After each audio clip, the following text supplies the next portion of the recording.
Grand handicap de Deauville dimanche, voilà, la cerise sur le gâteau, plus 11 et plus 14, c'est assez rare de voir des handicaps avec des références aussi basses, à tel point que là, ce Nice to See You porte 61,5, c'est-à-dire qu'il est pris en valeur 47,5, puisqu'on parle de lui, à mon avis, la piste ne sera pas souple comme il les aime.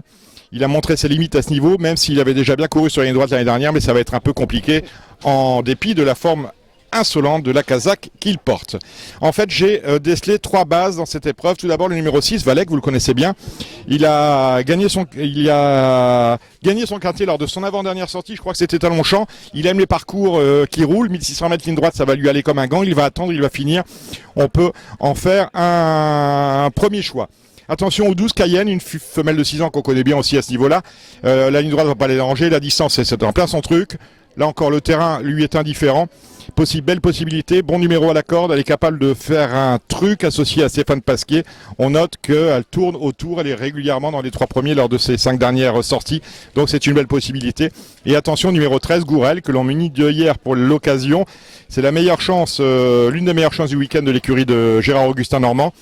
Il a tiré l'as à la corde, il est entraîné par François Roux, il a déjà gagné son quintet, mais il est capable de doubler la mise. Donc 3 bases, à mon avis, très fiables. Le 12, Cayenne, vous le connaissez, le 6, Valek, et le numéro 13, Gourel. On va descendre maintenant les différents concurrents. Last Nice to See You, je vous ai dit que c'était non, eh bien ce sera toujours non. Le numéro 2, Magari, doublé de handicap possible. Il vient quand même de décoper d'une pénalité jugée sur sa dernière victoire, c'était il y a pile 15 jours. Attention à lui malgré tout. La forme aidant, il peut faire un truc. Le 3 Miracle des Aigles est une possibilité, même si il y a quand même un lot cette fois-ci. Je laisse de côté le 4 Maximum Aurelius, ça ne m'inspire absolument pas. Le numéro 5 Jasmine, lui vient d'échouer après avoir gagné son handicap. Il a sans doute du mal à digérer la pénalisation encourue. Le 7 Med Story, c'est amusant ça, c'est l'entraînement, c'est un 4 ans, c'est l'entraînement de David Smaga et il est capable de faire un truc dans cette épreuve. Attention à ce numéro 7, c'est peut-être le bon outsider de l'épreuve. Le 8 Scaletto dépend d'un entraînement dont la réussite est mi-figue mi-raisin actuellement, c'est celle de Philippe Sogor, je laisse de côté. Le numéro 9, Diwan Senora, vient de gagner 2 courses sur ses droits de dernière sortie.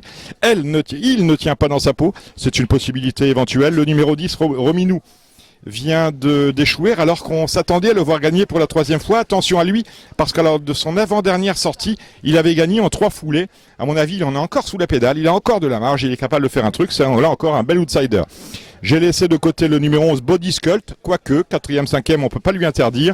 Le numéro 14, Contorsionniste, c'est amusant, même s'il avait gagné sa course en remontant 5 courses, il avait gagné une épreuve, et ensuite 4e, 5e, et récemment sur une bulle, avec Maxime Guyon, pourquoi pas. Il Pittoré, pour moi, ça va être extrêmement compliqué, même s'il est en forme, restant sur une victoire. Quant au 16, l'Arnaud, pour moi, même monté par Yutaka Take, c'est pas de chance. En tout cas, 3 bases dans ce quintet dominical, le 12 Cayenne, le 13 Gourel, et finalement celui qui sera mon favori, le numéro 6 Walek. On se retrouve la semaine prochaine pour parler des 2 quintets du week-end. On reste bien évidemment sur la côte normande, et moi j'y serai. À la semaine prochaine.